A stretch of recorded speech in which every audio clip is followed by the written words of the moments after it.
Harley engines. They're the heartbeat of American motorcycling.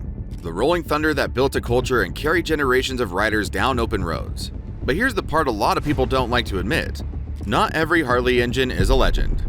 Some of them are rock-solid workhorses that outlive the bike they're bolted into. And others, well, a few Harley engines will drain your wallet so fast you'll swear the bike is allergic to money. Today, we're breaking down the 3 worst and 4 best Harley-Davidson engines to own, using real-world mechanic experience, thousands of rider reports, and decades of reliability data. We're going to hear about engines that shake themselves apart, engines that run way hotter than they should, and engines so dependable you could ride cross-country with nothing but gas stops and a smile. And before anyone grabs the torches and pitchforks, this isn't Harley hate. If anything, it's the opposite. Harley has built some of the most iconic, long-lasting motorcycle engines in American history, but they've also had a few real misses along the way. And knowing which is which can save you thousands of dollars, countless headaches, and maybe even an engine rebuild you didn't see coming. Whether you're shopping for your first Harley, trying to protect your current investment, or just curious about where your bike stands in the reliability spectrum, this video is going to give you the clarity Harley riders wish they had before buying. And before we dive in, let me know in the comments which Harley engine you've owned and how it treated you. Your experience helps other riders more than you think. So, let's kick things off with engines you should avoid, like a blind decreasing radius curve covered in loose gravel. Worst Harley engine number 3. Twin Cam 88. When people talk about Harley engines that cause more headaches than they should have, the early Twin Cam 88 almost always comes up first. It arrived in 1999 as Harley's big modern leap forward. More power, better cooling, stronger architecture. And riders were excited. But buried inside that shiny new design was a flaw so simple and so avoidable that it ended up defining the engine's entire reputation. The problem was the cam chain tensioner. Harley used little plastic shoes to keep those chains in place, and those shoes wore out faster than anyone expected. As the plastic broke down, it scattered tiny debris through the oil system, and those particles found their way into places they were never supposed to be. Some engines developed a light ticking sound, others started losing oil pressure, and a few grenaded outright, sometimes with less than 30,000 miles on them. Things got worse when you factored in the early oil pumps, which didn't always keep up once the debris started circulating. Low oil pressure meant higher temperatures, more wear, and sometimes full-on cam chest failure. And in the occasional crankshaft runout issue, where the crank begins to wobble more than it should, and suddenly, the modern twin cam didn't feel so modern anymore. Now, not every TC88 was a disaster. Many riders caught the tensioner wear early and upgraded to the hydraulic system or went straight to gear-driven cams. Harley even corrected the worst of the design in later years. But the fact remains, the early versions of this engine asked owners to gamble with a very expensive repair bill, and too many people lost that bet. Before we roll into the next engine, I'd love to hear from the riders who've lived with the Twin Cam 88. Was yours rock solid, or did the tensioners come back to bite you? Your experience might save someone else a ton of money. Worst Harley engine number 2. Twin Cam 110. If the Twin Cam 88 caused frustration, the Twin Cam 110 caused actual heartbreak. This was the engine Harley used to sell the dream. Big power, premium CVO status, and enough torque to pull a freight train if you believe the brochures. Riders expected it to be the crown jewel of the Twin Cam era. Instead, it became one of Harley's most notorious heat machines. The problem starts with the way the engine manages temperature, or rather, how it doesn't. The 110 runs hot. Not warm, not spirited, hot. On long rides, especially in hotter climates, the heat soak becomes impossible to ignore. You feel it through the seat, the frame, even the tank. That extra heat doesn't just make the ride uncomfortable, but accelerates the wear inside the engine. One of the earliest issues riders started reporting was oil consumption. Some owners were adding a quart of oil every 500 to 1,000 miles, which is something you should hear from a neglected lawnmower, not a premium Harley motor. The culprit was often the valve guides. They would wear prematurely from all the heat, and once they started leaking, the engine burned oil like it was an optional accessory. Then there's the top end. Excessive heat leads to head warping on certain 110s, which causes compression loss, rough running, and a repair bill that makes even loyal Harley riders question their life choices. The combination of heat, soft valve guides, and inconsistent tolerances gave the 110 a reputation it's still trying to outrun. To be fair, not every Twin Cam 110 is a disaster. Plenty of riders swear by theirs, especially if it's been tuned properly or paired with upgraded cooling systems. But the simple truth is that the 110 demanded a level of attention and maintenance that most people weren't expecting when they bought a premium CVO bike. They wanted power and exclusivity. Instead, a lot of them got oil consumption tests and top-end rebuilds. And that's why the 110 sits right here, near the bottom of Harley's engine history. Not because it couldn't perform, but because too many of them couldn't survive their own heat. Worst Harley engine number 1. Revolution 1250 V-Rod. Harley fans may not like this one, because the V-Rod has a loyal following, and for a good reason. The bike looks wild, it sounds incredible, and it was Harley's bold attempt at doing something completely different. But the Revolution 1250 engine, the Porsche-assisted, water-cooled muscle motor that powered the V-Rod, ended up becoming one of the most polarizing engines Harley ever built. And not because it was unreliable in the traditional sense, the problems were deeper than that. The Revolution engine was complex, very complex, far more complex than anything Harley riders or most Harley techs were used to working on. For a company known for simple, air-cooled V-twins that you could wrench on in your garage, the V-Rod was a sudden leap into high-performance engineering with tight packaging, special tools, and service procedures that didn't feel very Harley at all. Many dealerships didn't even have techs comfortable working on them. That alone made maintenance a challenge. Then came the parts situation.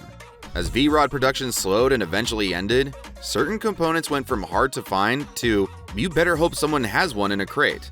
Some critical parts, cooling components, sensors, even specific fasteners, started getting discontinued or became significantly more expensive. Riders still loved the bikes, but the engine's long-term support system didn't hold up nearly as well as Harley's air-cooled platforms. And let's talk daily practicality. The Revolution engine makes fantastic power, but it sits crammed inside a frame that leaves almost no room for work. Even basic service tasks take longer and cost more. Oil changes are straightforward, but anything beyond that becomes a wallet-softening experience. For many riders, the love of the bike didn't outweigh the stress of knowing that a simple failure might turn into a weeks-long parts hunt. Again, the Revolution 1250 isn't a bad engine in the sense of constant mechanical failures. It's actually quite durable. But Harley ownership is about long-term confidence, simplicity, and support. And the Revolution platform, as special as it was, just didn't deliver those things. That's why it earns the top spot on the avoid list. Not because it blew up, but because it became a long-term commitment most riders didn't bargain for. Before we start talking about the engines Harley actually got right, I'd love to hear your experience. If you've ever owned a V-Rod, or if you still own one, drop a comment below and let me know how it's treated you. Your story might help another rider decide whether the V-Rod dream is worth chasing, or worth skipping. Best Harley engine number 4. Milwaukee 8 107. After working through the engines Harley riders love to complain about, it's time to talk about the ones they brag about. And few modern Harley engines have earned their reputation as quickly and as convincingly as the Milwaukee 8 107. When Harley launched this engine in 2017, riders were nervous.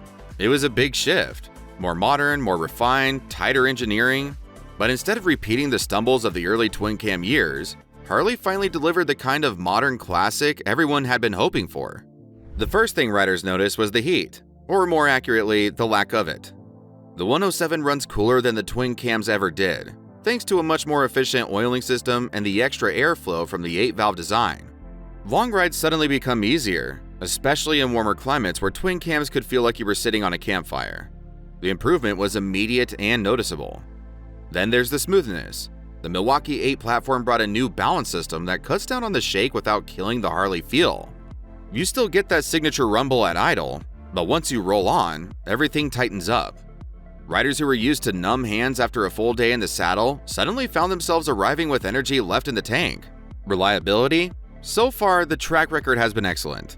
The crank design is sturdier, the oil pump is stronger, the hydraulic cam chain tensioners are far more durable than anything in the early twin cam era. And because the 107 isn't pushing the same performance limits as the 114 or 117, it tends to live an easier life. Plenty of owners are already reporting well over 100,000 miles with nothing more than scheduled maintenance. It's not the most powerful engine Harley makes, and some riders will always want bigger displacement. But the 107 strikes an almost perfect balance between smoothness, heat control, long-term durability, and that classic Harley feel. It's the engine that finally made a lot of riders say, yeah, Harley really got this one right. Best Harley engine number 3. Twin Cam 96. If the Twin Cam 88 earned its reputation the hard way, the Twin Cam 96 is what happens when Harley listens, learns, and quietly fixes the problems without making a big show of it. Introduced in 2007, the 96 didn't arrive with fireworks or hype. It just slipped into the lineup and immediately became the engine the 88 should have been from the start. While it shares the same overall architecture, the improvements underneath the surface turned it into one of the most dependable modern Harley engines you can buy. The biggest upgrade was the cam chest. Harley ditched the fragile spring-loaded tensioners that caused so many failures in the early 88 and replaced them with a hydraulic system that lasts dramatically longer. Suddenly, riders weren't opening their cam covers to find shredded plastic floating in the oil. The tensioners still needed attention eventually, but they tend to go the distance, often well past 80,000 miles before anyone even thinks about servicing them. The oil pump was another quiet success story. Harley redesigned it to improve scavenging and flow, which helped both cooling and longevity. Combined with revised crank tolerances, the 96 felt sturdier and more confident than its predecessor. The notorious crank runout concerns that plagued certain 88s became far less common here, giving riders the kind of mechanical trust Harley should inspire. On the road, the twin-cam 96 strikes a sweet spot. It has more grunt than the 88, but doesn't generate the excess heat that gave the 103 and 110 such mixed reputations. It's smooth, predictable, and endlessly willing to work. Many owners rack up 100,000 to 150,000 miles without a single major repair. And it's one of the engine's most independent Harley mechanics actually recommend when riders ask which twin cam to shop for. It's not the flashiest motor Harley ever built, and that's exactly why it's on this list. The twin cam 96 isn't about big numbers or bragging rights. It's about showing up every day, firing on the first push, and getting you where you want to go without drama. Quiet reliability might not make headlines, but in the Harley world, it's worth its weight in chrome. Best Harley engine number 2. Evolution Sportster 883/1200. If there's one Harley engine that refuses to die, refuses to quit, and refuses to apologize for being exactly what it is, it's the Evolution Sportster engine. Whether you're talking about the 883 or the 1200, this motor has earned a reputation so tough and so stubborn that riders started calling it the cockroach of Harley engines, because no matter what you throw at it, it just keeps going. The Evo Sportster arrived in 1986 and stayed in production all the way to 2020, which tells you everything you need to know. Companies don't keep building an engine for 34 years unless it's doing something very, very right. And the secret to its longevity is simple.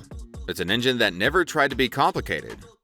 Air-cooled pushrod simplicity, a compact, durable bottom end, an oiling system that's basic and effective, no fancy electronics in the early years, no fragile tensioners, no exotic materials, just a straightforward engine that doesn't care how many miles you put on it.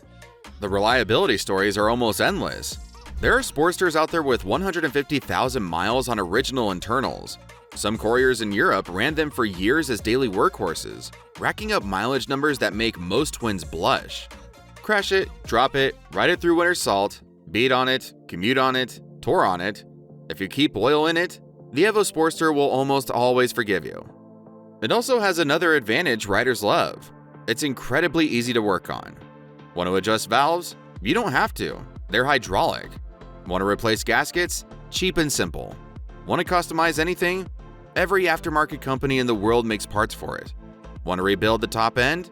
Most riders could do it in a weekend with a manual and a box of tools. Sure, it vibrates. Sure, it's old school. And sure, it doesn't make the kind of power modern riders brag about. But the Evolution Sportster isn't trying to be a rocket ship. It's trying to be reliable. And few engines in Harley's history have nailed that mission as consistently as this one. For thousands of riders, the Evo Sportster wasn't just their first Harley. It was the engine that taught them what Harley reliability actually looks like. Best Harley engine number 1. Evolution Big Twin 1340. When people talk about the engine that saved Harley-Davidson, they're talking about the Evolution Big Twin. This was the motor that dragged Harley out of the AMF era, restored the brand's reputation, and proved once and for all that Milwaukee could still build a rock-solid, long-lasting V-twin worthy of its heritage. Introduced in 1984, the Evo 1340 didn't just fix Harley's image, it became the foundation of a whole new generation of riders. What made the Evolution Big Twin so special wasn't headline power or fancy engineering. It was the way Harley blended old-school simplicity with just the right amount of modern refinement.